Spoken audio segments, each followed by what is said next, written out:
Lightning. What's good with you, bro? All right, are we live? We are live. Oh, also, I left off one story that we kind of got to talk about. Y'all know the story too. Y'all know the story. It includes an Orlando Magic great. We gotta talk about him. We gotta do it. We gotta do it. I know we left it off the rundown, but we gotta do it. We gotta do it. It's not. I promise you, it's not something that I want to talk about, but we kind of gotta do it, you know. But you know, we want to talk about fun stuff right now, and obviously today is Halloween. It's spooky season, as the kids call it, and so you know we've got Halloween things going on and whatnot. So in lieu of a would you rather, I'm gonna ask you for your best and worst Halloween experiences. And we have a secret surprise question. It's a surprise to the fans. You all have already been told this question. Have had time to think about it on the back end of that. So best and worst Halloween experiences. Go for it.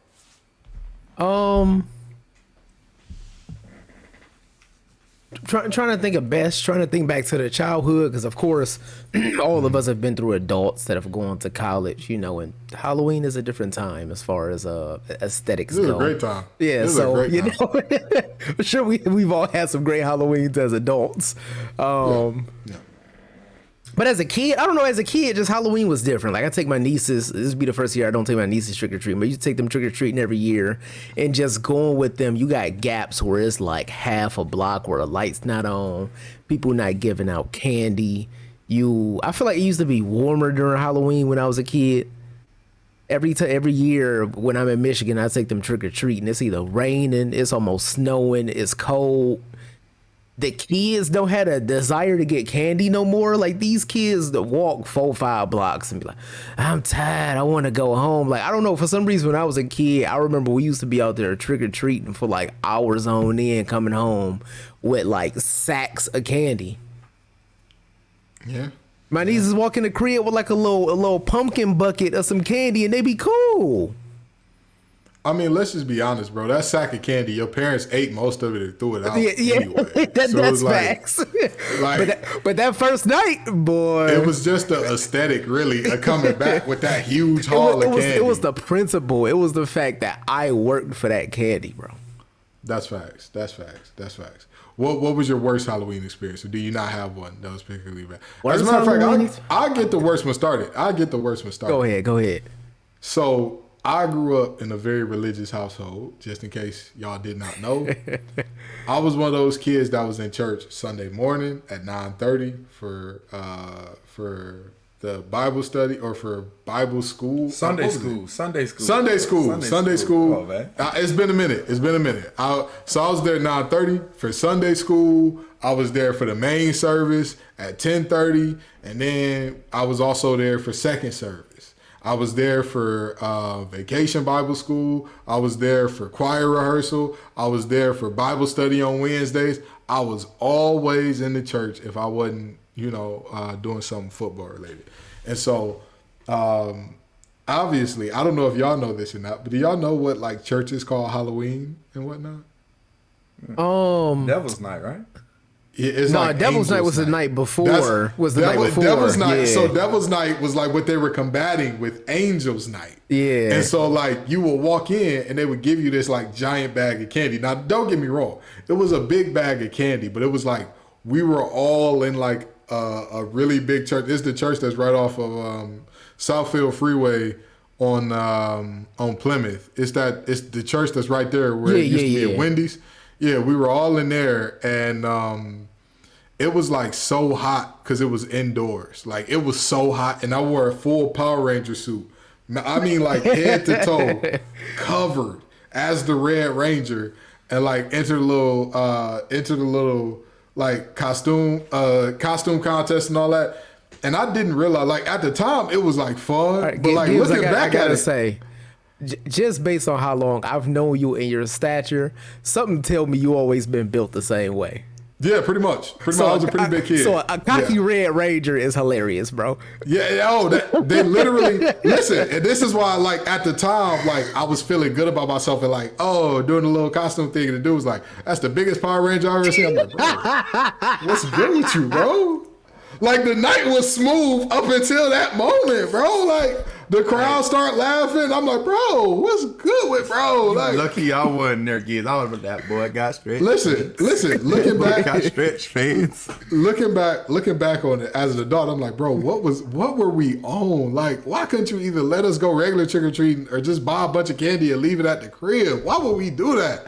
So that was probably my worst experience. That was probably my worst. But my best was actually as an adult. I'll start buying. So, like, I'm not gonna lie. I have always dreamed of being the house that buys king size candy bars. Yep. And when I had bread like that, I had a job that I was making crazy bread at. You know, I was doing great for myself. And I became one of those houses. My apartment had king size candy bars, and I had like 100 of them things, bro. 100 king size candy bars. And it got to the point where toward the end of the night, I'm like, oh, the kids is coming too sparingly. Like, I got too much candy here. So I started giving them like 2-3 bars, man. That felt good. It felt good giving them kids. Seeing them kids like light up like, oh my God, thank you, mister. It's like, oh, you're welcome, man. You know what I mean? Good job by me. But that was probably my best and worst, you know. All right. So a lot like years, I grew up in the church home my whole life too. I did the Sunday school, the morning service. We ain't do the afternoon service because, you know, the pastor like to run it back for the afternoon service at my church. Yeah. So we only went to one service. My worst experience was at the church one year too. So they had us all come in for Angels Night. Hold on. Re-rocking the message is crazy. Why would you re-rock the message for the second? Well, he would have the same topic. He would have this because it was different groups that used to go to both services. Okay. All right, I got you. Because it was spread out. Like, it wasn't like 10:30 service ended at 12:30, and then he didn't have another service till 4:30 because it was people that worked like night shifts and stuff like that. So he wanted to accommodate them. I do want to say, for the time being, we are still a rated PG show. So a lot of y'all don't know about the inner workings of our lives. The fact that the three of us grew up in a church is nuts. It's crazy. It's crazy. But honestly, it kind of tracks. It kind like, if you look at us, it's like it works itself out to be like, yeah, all three of them. It kind of works out. But go ahead, Chris. Go ahead. So yeah, we go to church on Angels Night for Halloween one year. I think I was a ninja because that was like the theme back then. Like, being a ninja, just like that's always the thing for Halloween, right? So we get to church, and I promise you, my uncle the pastor, so I still cook him for this day. He promised it was gonna be the best candy of our lives in church. He promised, like, oh, y'all gonna get so much candy. He popped out with candy. The RC Cola Pop Rocks. No, bro, I got one better for you. So the church I went to, right? They was on the Forgotten Harvest program. So anybody know about Forgotten Harvest? It's when the grocery store got like food that might go bad. They give the extra food. Yeah, they give it out, right? So one of the stores that was part of that was Metro Foodland, the one that's Glory Foodland now, right? It's not Metro Foodland, it's Glory Foodland over there on Grand River, right? If you ever took the bus to Cash, you know what Glory Foodland I'm talking about on Grand River. We know exactly what you're talking about. So I guess the truck came, and my uncle, he knew there was a lot of candy on it because his brother, which is my other uncle, was the one unloading it. So he was like, "That's a lot of candy back there. We could just get that out to the kids for Halloween." But neither one of them checked the candy, right? So we go, and, you know, I got a whole pumpkin, like one of them jumbo pumpkins ready to load up on candy. While I get there, it's nothing but Almond Joys. It's nothing but Almond Joys. Literally a whole pallet of Almond Joys. I'm like. Hey, listen, I love Almond Joys, but a whole pallet of them is crazy. That's insane, I love Almond Joys, but the little mini ones, after like 4 or 5, I'm cool, bro. Well, I don't like Almond Joys. I don't like Almond Joy. So I guess when my uncle come down to see that, he like, "Oh man, I ain't know it's all the same candy. Like, we should have looked at this." So he sent some of the ladies out, and they went to the store and bought up a bunch of big bags, and then we did trick or trunk around the church parking lot. But when I tell you, I still to this day get mad when I see Almond Joys. I get mad when I see Almond Joys. And then Fair enough. My best experience, right? And this is crazy. This happened. So my other uncle, I got 5 uncles, by the way. My other uncle went to, he lived in Sherwood Forest, right? So we used to always get together after church and go over there. But as we got older, it kind of started being hard for us to go to church because like we'd go after practice and stuff, and church would be over for events like that, right? We weren't playing sports. So we used to meet up in Sherwood Forest around 8, go trick or treating. And while it was a brother out there with them Jesus 11 sandals, right? Jesus 11 sandals, right? So we ring the doorbell. He like, oh no, y'all, I ain't buy no candy, but I work for a meat spot. I work for a meat spot. Bro, barbecuing and giving out barbecue for Halloween. Stop playing, bro. And that was your best? Bro, barbecuing and giving out barbecue. What you mean? He was giving out ribs, burgers, dogs. Bro, why would I want ribs as a child that's trick or treat? How old are you? Oh, I was about 15 at the time. Oh, that makes more sense. That makes sense. Yeah. Okay. Because 8-year-old me is not picking some ribs over Reese's, bro. Oh God, like bro.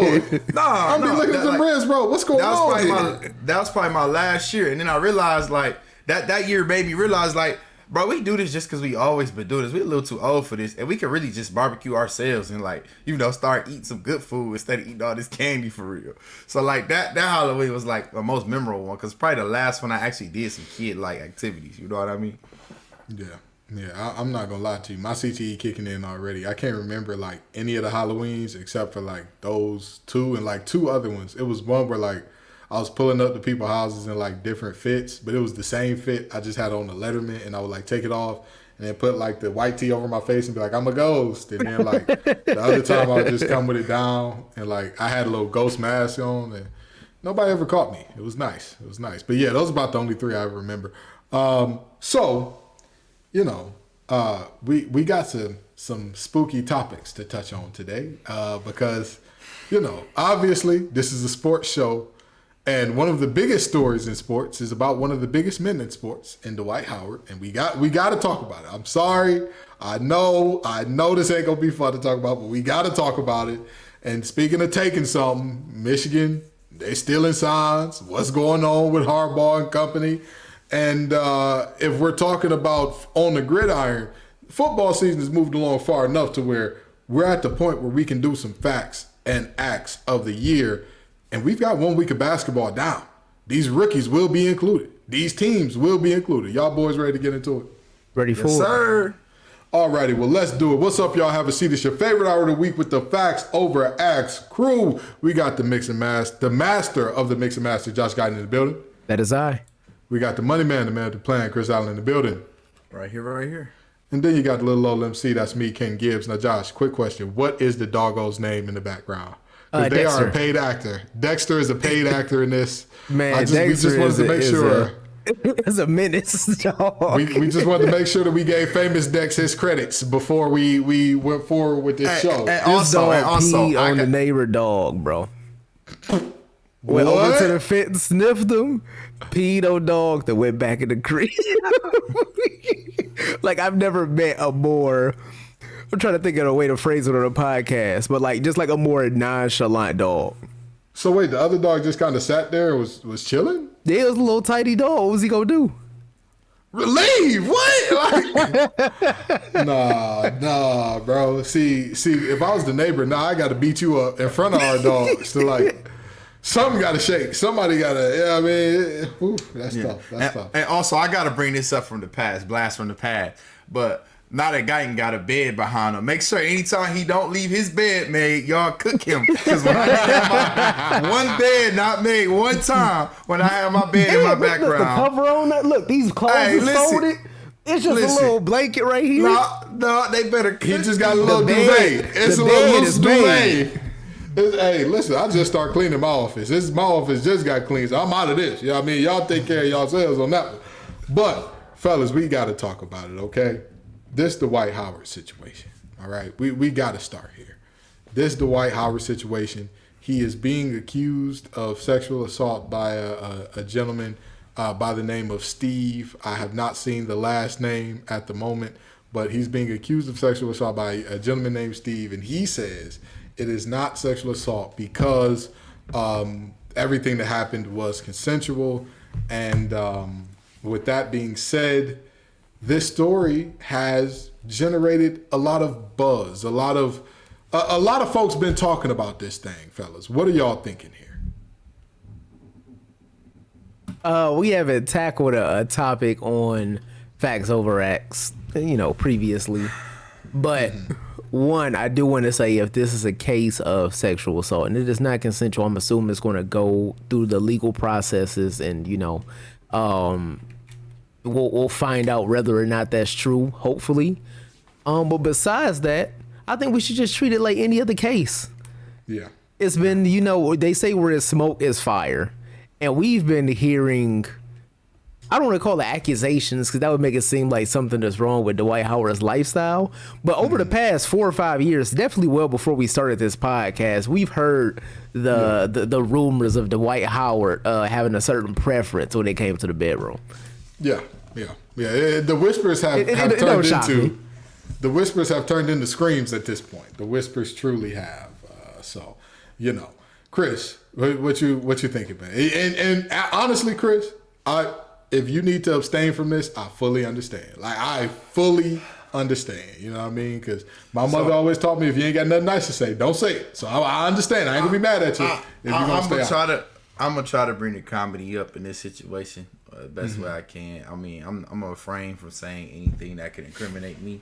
Because as a leader of a facility, I don't want anything to come back to me and incriminate me. So, y'all remember the movie, The Interview, right? And y'all remember the opening scene with Eminem in the movie, The Interview, right? Yeah.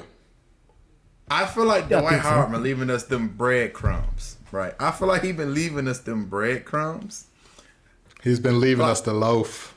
He's been leaving us the whole loaf. Like, why are we really surprised about? Like, it's so much. There's so many videos out there and like showing like, oh, this kind of makes sense. Like when this came out, I'm like, duh. Like he been kind of doing this like his whole career. Like, why is it a big deal now? Like y'all ain't want to say nothing about it before. Now y'all want to say something about it. So I feel like these people need to go ahead, leave that man alone. Go ahead, let him do what he do. I wish he just, because he could turn this into a positive spin if he was smart and make some money. But all I know is it's not nothing new. It's nothing new. And I want to make sure that we get this thing as proper credence here. So, the lawsuit filed in Gwinnett County listed multiple counts: assault, battery, intentional infliction of emotional distress, false imprisonment. One count of punitive damages due to willful misconduct, malice, and wantonness. Okay, so that's what he's looking at right now. And here's my whole thing about this. Right, I think that people are focusing on the wrong part of this story. I think there are too many people that are like hampering or like hammering down the fact, no pun intended, that like, oh, he likes men or whatever the case may be. That's not the important part of this story. This is not his first allegation of like, assaulting somebody or something along those lines. Like, this is not the first time. That's the problem here. Remember, one of the whispers in the past was about another person that was transgender and he was allegedly threatened them to like keep him quiet and all that and whatnot. And so, again, whoever you love is who you love. You know what I mean? However you do it is how you do it. We all do it funny to somebody, right? Like, let's just be honest. There is not a single one of us that if everybody knew our proclivities. No, for real. Let's be honest. Let's be honest. It's not a single one of us that if everybody knew our proclivities, nobody would look at us and say, "You in a what?" But that does not.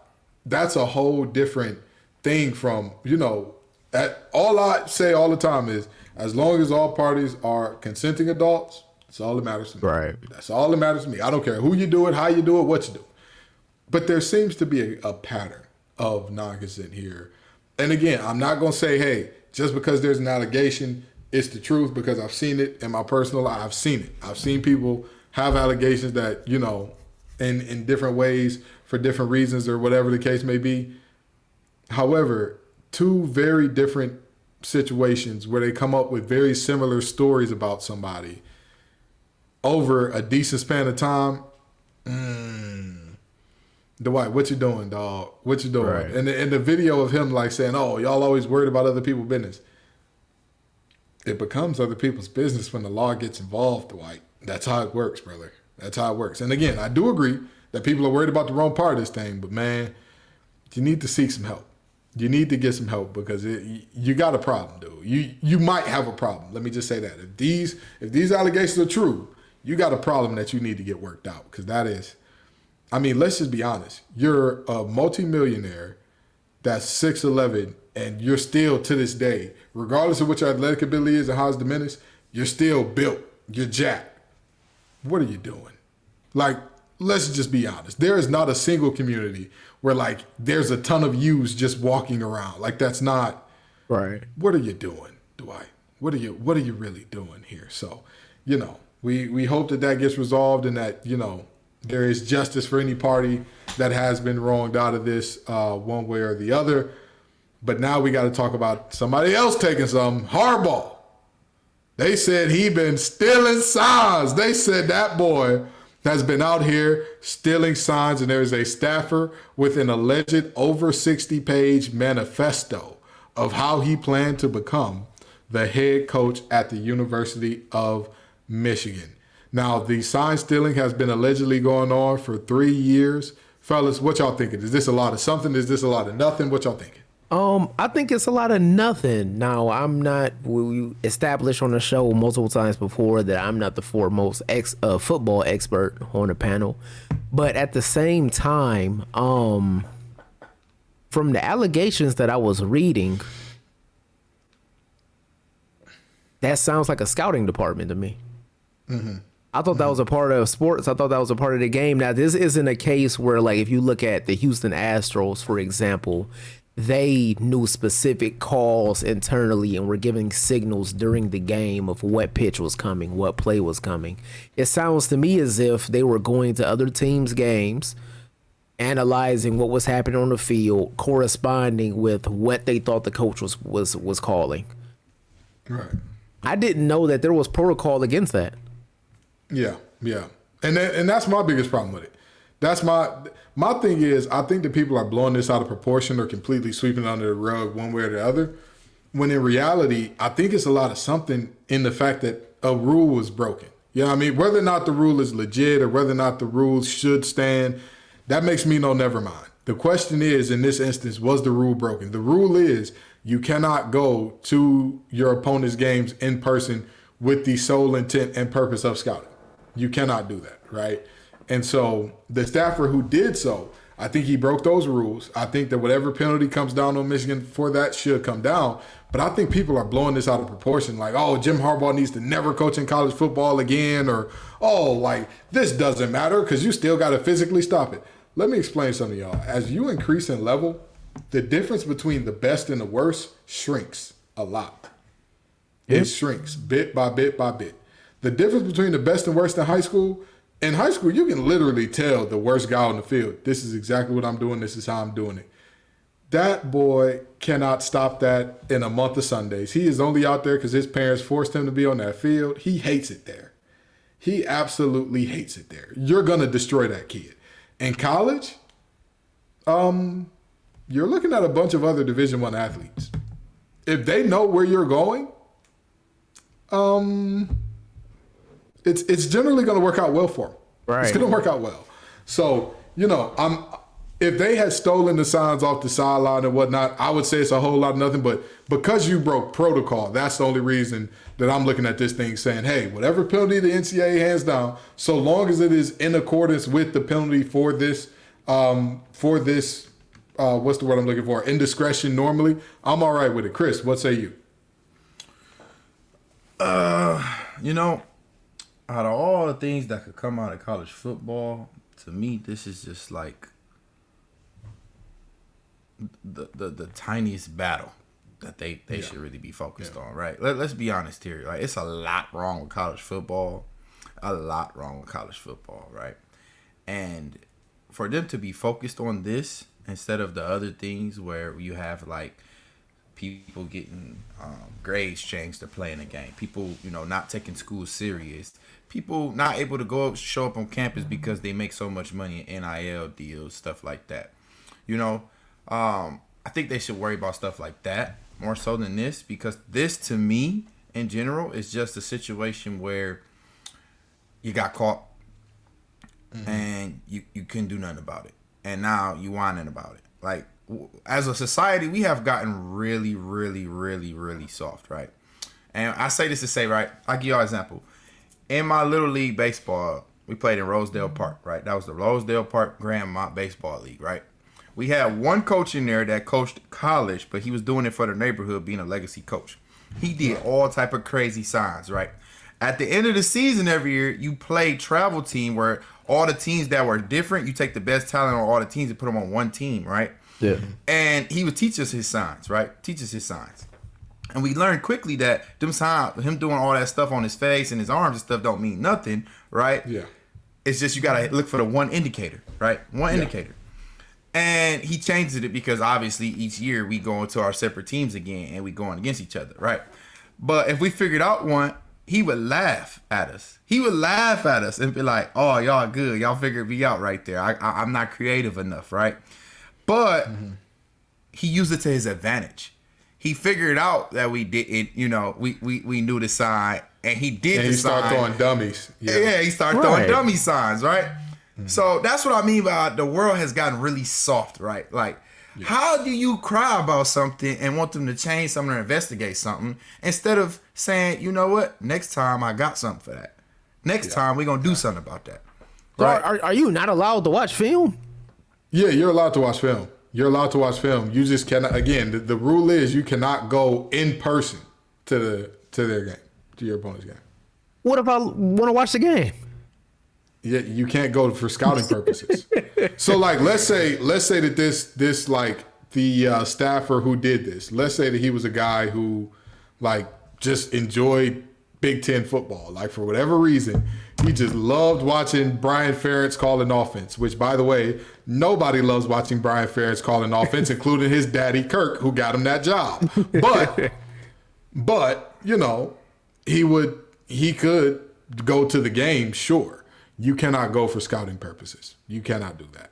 That is the part that makes it illegal. So if they can prove that he went to scout, which, and by the way, and I'm going to touch y'all's shoulder when I say this, University of Michigan and anybody who plans on doing crimes in the future, do it in cash. Do it in cash.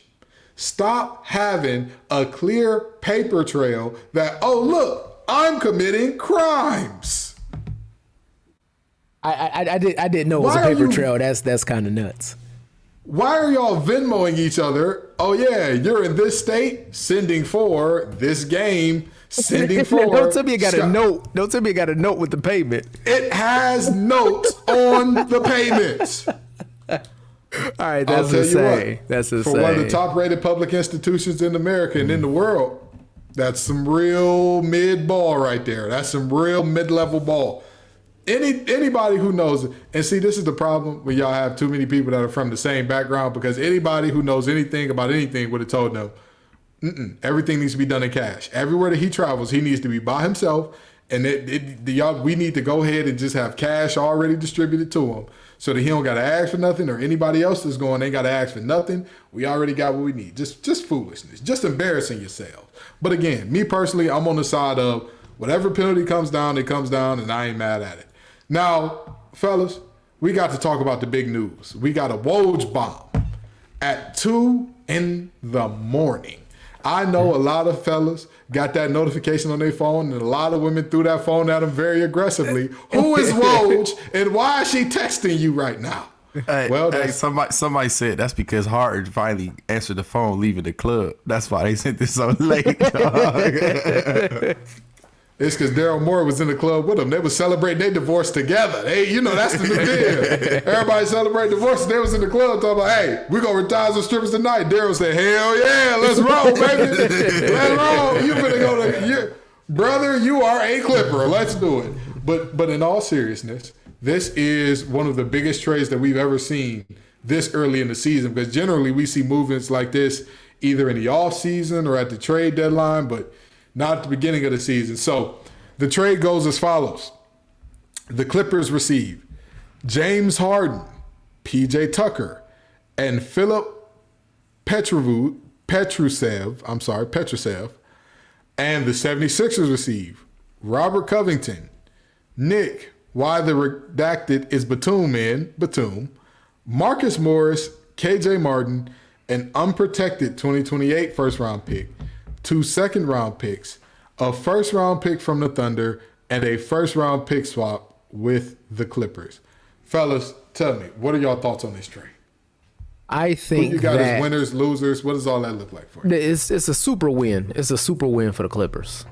Mm-hmm. And I know people say that unless this results in a championship for the Clippers, then it's not a win. But you have to think of both sides of the coin when you look at these trades. And when I say that, you have to think of what becomes of this team if they don't make that trade, and what becomes of this team if they do make that trade. The Clippers got significantly better with James Harden. I don't care who you are. If you give away some role players who, one, aren't getting that many minutes to begin with, and two, are replaceable, and replacing it with a 10-time All-Star, a former MVP, and even though he's taken a step back, James Harden still averaged 21, 6, and 10 last year. Yeah. You're adding that along with PJ Tucker, who is a better replacement on your team, in my opinion, than Nick Batum, then Robert Covington, then Marcus Morris. So you replace 3 players with 2 players who are significantly, one is slightly better and the other is significantly better. On top of that, what you gave up was a pick swap, which if you look at the future of Philadelphia, I can't even promise you that Philadelphia is going to be a decent enough team 4 years from now to cash in on that. On top of that, they only gave up one other pick, which was the Clippers. And we know the Clippers' history, giving up 1 first-round pick 4 years from now. They probably aren't going to do much with it. So you want to get as good as you can right now. And they did that without giving up, which I would consider the Clippers' future. They still have Terrence Mann. They still have Bones Highland. They still have Norman Powell. They still have Ivica Zubac, which behind those 3-star players that they had were the next 4 in line that got the most touches on that team. Yeah. Yeah. My biggest question is, what under God's green earth were the Bulls coming with? Because to be quite honest, like, this is a good deal for the Sixers. This is not the type of deal that I'm like, oh, that's unbeatable. That's unbeatable. This is not the kind of deal you want to give up James Harden for, in my opinion. Yeah, that's what I'm saying. That's what I'm looking around like, okay, I understand that the divorce was ugly. Y'all didn't want him there. He didn't want to be there. I understand all those things. What's going on? What were the Bulls talking? Were they saying Lonzo in the second or something? Like, what's going on here that somehow the Bulls team that was leading for so long... If I'm being honest, if you found a way to get him healthy, a healthy Lonzo Ball is more valuable than Nick Batum, Robert Covington, and Marcus Morris combined. But here, and that's what I'm saying. And here's my biggest problem with this whole thing. The Bulls are much closer to being bad than the Clippers, I'd like to believe. Yeah. I think that they're much closer to being bad, which means what? That their picks are immensely more valuable. If you can get a pick 2 years from now, they don't have no picks though. They don't really have picks. That's Remember fair. They got Vuk and they got DeMar DeRozan. Yeah, that's fair. And Lonzo Ball to that man. No, Lonzo signed free agent. I think actually. Okay, well, you know what? From that angle, it makes sense. Thank you for correcting us there. We are not above being wrong on facts over acts, but I just this whole. It's like they really gave them like, hey, y'all want James Harden? I mean, we want James Harden. What we're willing to give up is 2 comforters from Walmart and a Fashion Nova shipping code. That's it. That's all we give it. And they got away with it too. Because this, boy, I tell you what. Chris, what are you thinking in terms of this trade? Listen. It was another superstar. Well, not superstar. Another former All-Star, right? Another former All-Star that had been traded for a deal just like this to the Timberwolves. Gibbs, can you name that All-Star for me? Former All-Star. What was it, Jimmy Butler or Rudy Gobert? Rudy Gobert. Well, Rudy Gobert's deal was bigger than this, though. Rudy Gobert deal, they gave up way more for Rudy. They gave up 4 players and 4 picks. This deal is 3 players and 3 picks. What was it? 3 first-round picks though? It had to be 3. No, But it was like the Timberwolves gave up 3 firsts unprotected. Yeah, that's kind of The Clippers Yeah. gave up 1 unprotected, 1 of OKC's picks, and a pick swap. Okay. This deal of the sizes of the deals are similar, is what I was pointing out, right? Okay, I get what you're saying in terms of total amount of assets moved. I get you. Right. Now, how did that return of investment work for the Timberwolves? Oh, it's been awful. It's been god awful. Terrible. Hey, Okay. who would have guessed Cat can't play the 4 in today's NBA? Who could have known this? Who could have told them that boy is a 5 and y'all need to sit his big tail in the post? Who could have said it? But go ahead, Chris. So I say that to say, right? Clippers, you have the best defender in the league, in my opinion, on a perimeter defender. You have the second best perimeter defender in the league, right? And both of them brothers can play and score the basketball. You just added the best assist man for the last 2 years in the league to your team. And you got a swing guy that you can have play with your second unit in Russell Westbrook, who looks way better playing with the Clippers than he did with the Lakers, right? Yeah. What's your excuse going to be now? When Harden don't show up, when Harden wants out of there, when Harden want this, when Harden want that. What's your excuse now? Kawhi don't want to, he want to load manage. Paul George got hurt with a shoulder problem, knee problem. Russell Westbrook playing with Zubac, Terrence Mann. What's going to be your excuse now? See, and you Philadelphia. Oh, go ahead, Chris. Count your days. That brother Joel Embiid, He's down there. probably he is probably gonna be on the first train out of there. If he ain't caught yet, his demeanor is going to drop, his productivity is going to drop, and that brother ain't gonna want to have nothing to do with the 76ers organization. Yeah. And guess what? You only have Tobias Harris and Joel Embiid, who have sizable contracts, to get an All-Star. So guess what that means? The process is over. And you got to start the process all over again. And your best player being Tyrese Maxey, a 6'2" guard. Their best player being Tyrese Maxey by a very sizable gap. Tyrese Maxey, a 6'2" guard that can kind of play defense. So, the interesting thing about this is I look at this situation and I say to myself, Joel Embiid's days are numbered, but because the process is now processed with an ED on it. It's processed, it's ran its course, it's done. Yeah. But I look at this and it's kind of got me thinking. It's really kind of got me thinking. Have we ever seen a long-term plan that was widely talked about and stated work out as poorly as the process? Have we ever seen this? We've seen a lot of big threes put together that crashed and burned. We've seen a lot of... remember when the Eagles had Vince Young and all those guys? It was Vince Young, Mike Vick, Asante Samuel, Nnamdi Asomugha, all these guys, and that didn't work out. But that was like hodgepodge, like, oh, we're going to push a bunch of really big names together and they're going to be good. I've never seen something. I would say if the 49ers don't do it this year, they would be on that list. That's fair. That's fair. That would be, because they traded. Remember, they traded. They got rid of Cap. And they was sorry for a while. Yeah, this 49ers roster been cooking for a minute. They got rid of Cap and they was sorry for a while, right? They invested in defense. They got one of the Bosa brothers over there. Right. Then they got a lot of the Fred Warners and all those boys in the world, right? They went all in and got Christian McCaffrey, right? At the tail end of Jimmy Garoppolo. They gave Jimmy Garoppolo. That's the reason why he's paid right now. Let's not forget. Jimmy Garoppolo was a backup quarterback. He got paid. And then they went out and got some receivers for him. And then they moved him out the way and brought in a young guy so they can amp up the offense and defense with a cheap contract with Brock Purdy. And then they went and got 2 new coaches in this process. So if they don't do it this year, I think the 49ers is up there with this process. But no, you know what? If they do it this year, then no. You're very right. And I'll say the only difference for me is that at least with the 49ers, they weren't winning a lot, but they weren't setting records for how much they were losing. Like the 76ers set multiple records for most losses in they that won span 10 of games time. in a year, right? They won 10 or 11 games one year, something like that. That's crazy.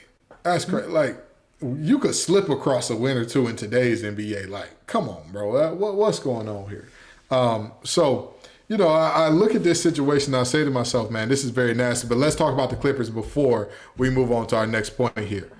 What is their ceiling with this team as it's assembled now? A fully healthy Clippers team. Don't you drink that Kool-Aid. Ceiling. Don't you drink that Kool-Aid. They could lose in the conference finals. But there are still like 3 teams in the conference finals, which like Golden State, the Lakers, Denver. Even with Harden, I see that Clippers team struggling to win 7 games against.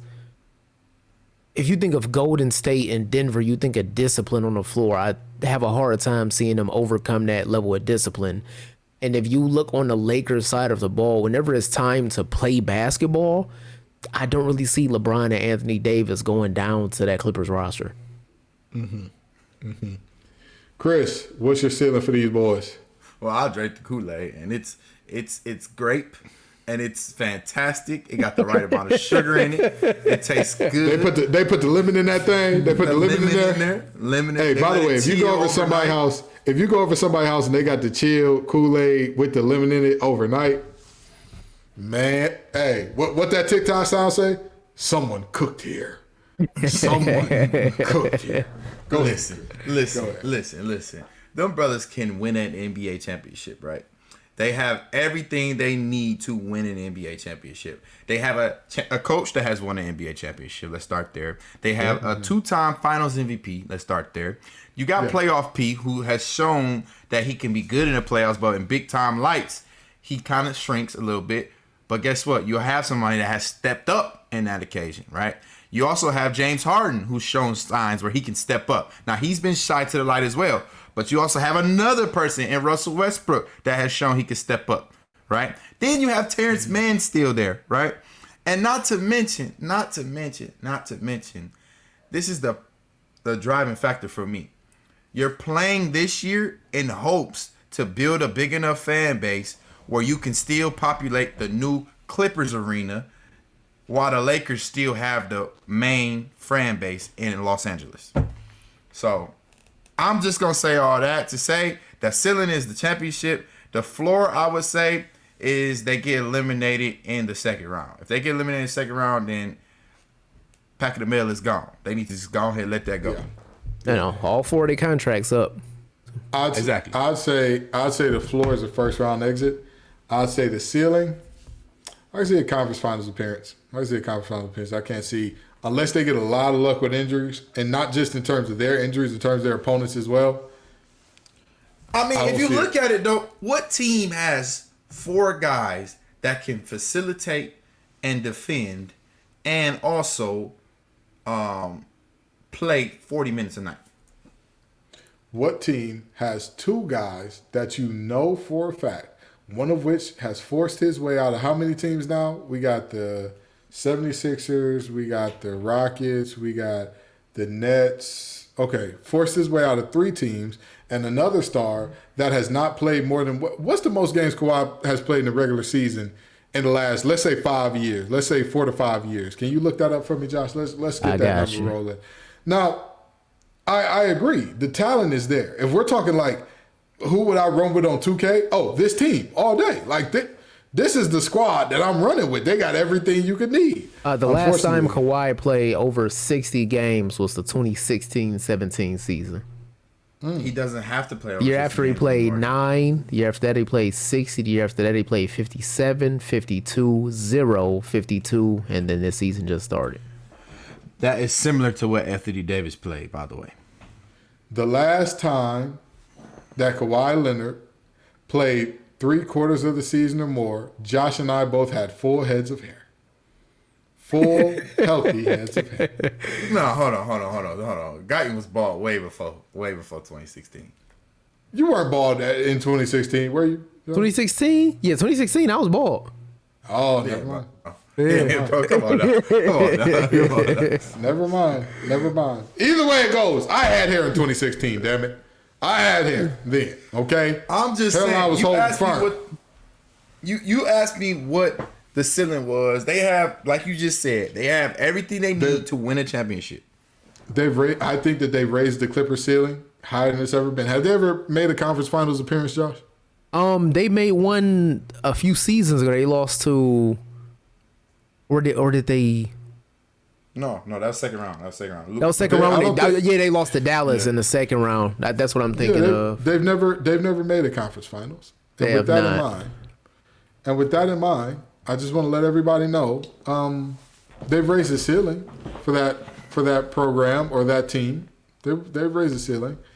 That's not a championship team. Listen, bro. Golden State is cooked if they match up against the Clippers. They are cooked. I agree. They are cooked. But you have the Clippers, two guys that you can throw at the best scorers on the Golden State Warriors. The problem is the Clippers are cooked if they run into anybody else. They're cooked if they run into anybody. Nope, they made one. That year they lost to Phoenix.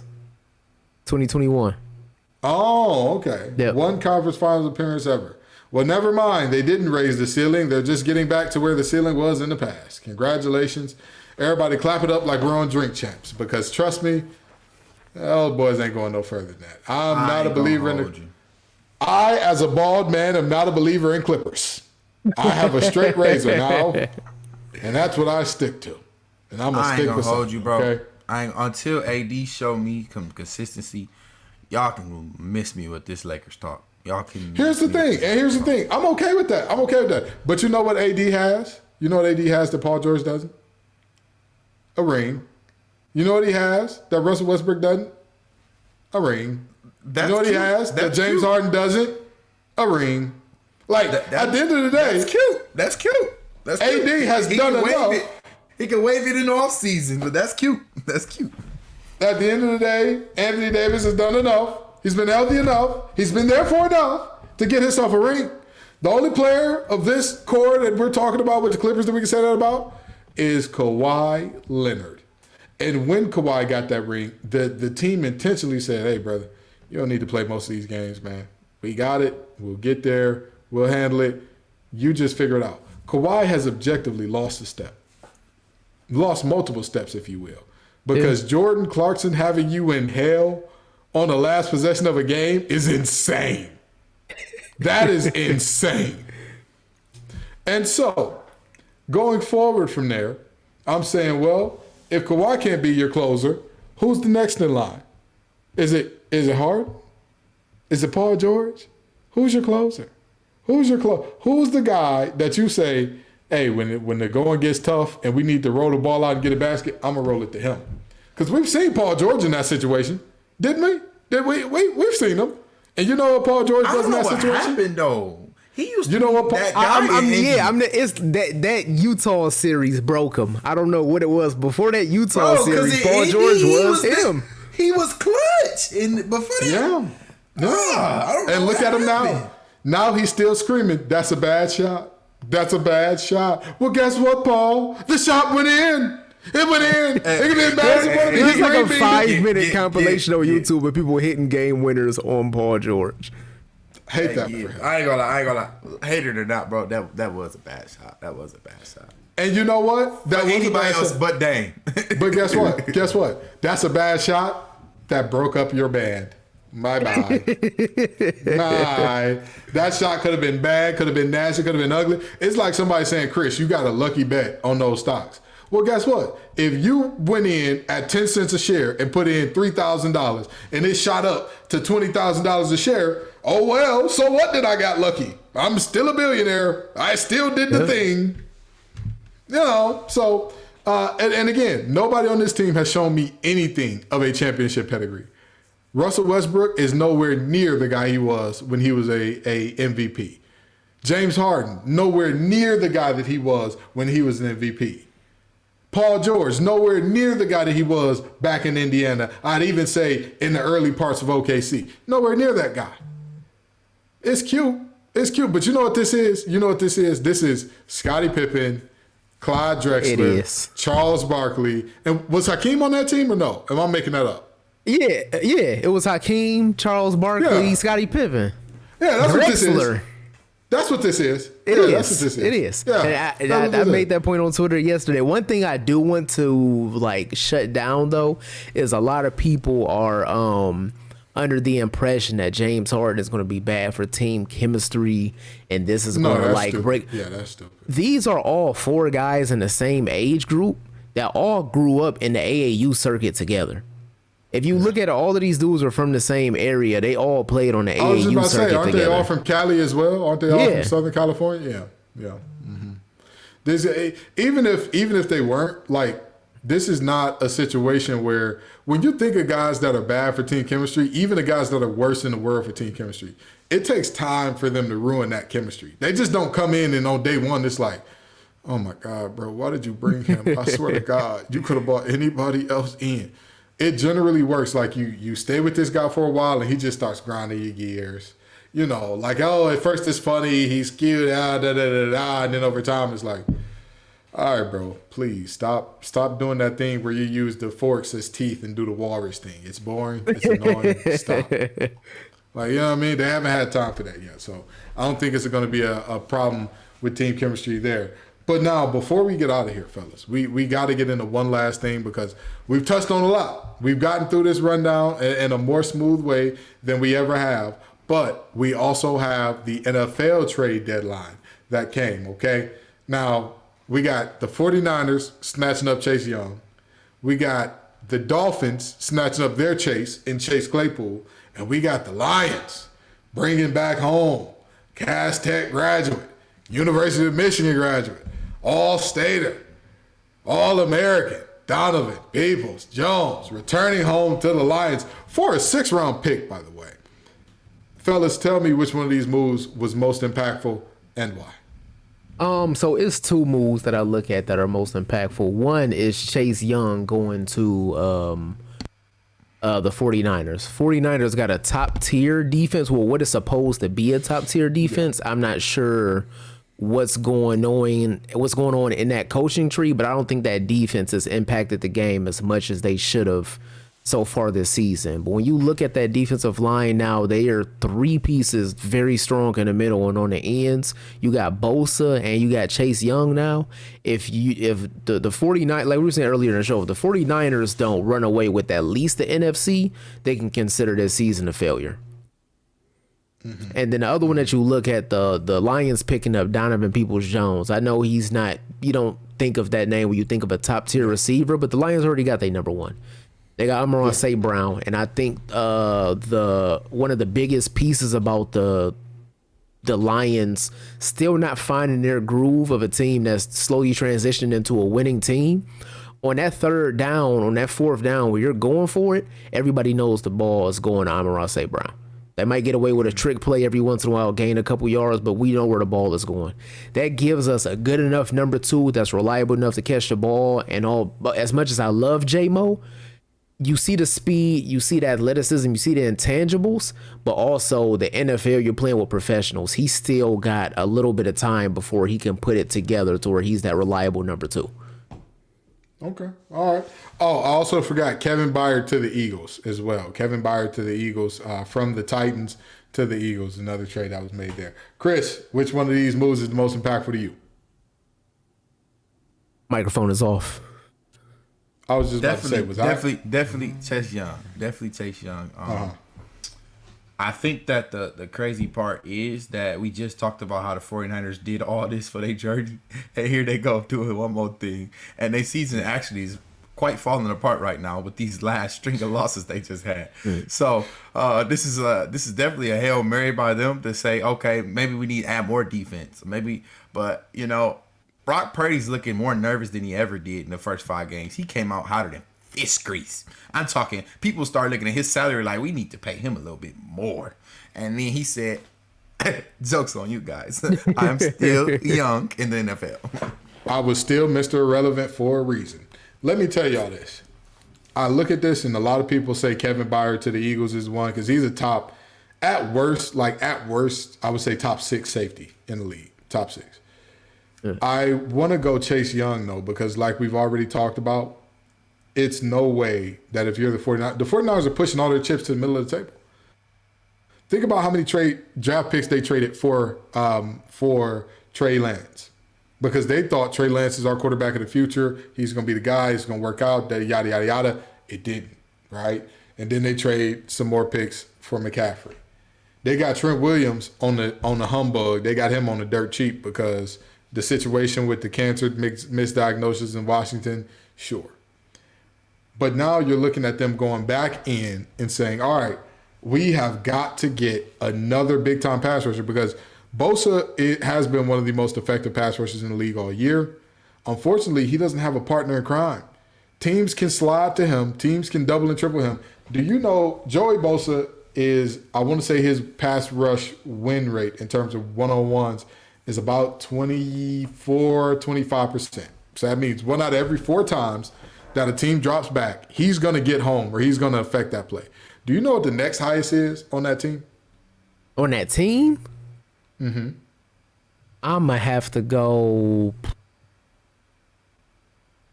I'm going to say 11%. Correct. 11%. Oh, Exactly don't tell me who. 11%, and you looking at, trying to think of them boys in the middle. I know they got, is it Hargrave, 11%? Now your microphone is off. Hold on, let me pull that up because I don't want to lie to you. I don't want to tell you something that I don't know. I know my boy from the Steelers got to be on there.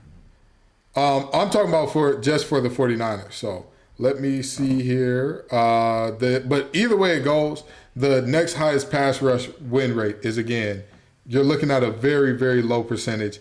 And let me see. The next highest is, they're not even telling me the player. All right, well, I can't find the player right now, but the next highest player is about 11%.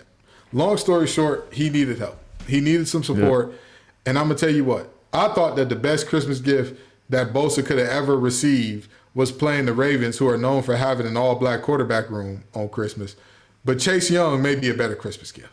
He may be a better Christmas gift because, I mean, he's finally got a guy that, while Chase Young has been up and down, when he's up, he's up like Chuck. He's an amazing edge rusher in his own right. And a lot of people are saying, well, the money doesn't work out and the 49ers aren't going to be able to pay him. It doesn't matter if you're able to pay him if you win a Super Bowl this year. You did what you needed to do. He accomplished his purpose. So it'll be interesting to see that. Anywho, I know y'all tired of us talking about these pass rushers, talking about the NBA, talking about who did and did not show up. Because, by the way, trust me, if we weren't running a little bit long, we would for sure get in talks about these rookies, because Victor Wembanyama is looking great. Chet Holmgren is looking great. They're now calling that young man in Portland Poot Henderson, which we may need to discuss. Brandon Miller, he's trying his best to beat those. There's something leery in Charlotte, accusations going on. But come on back next week and the week after that and the week after that. Peace and love, y'all.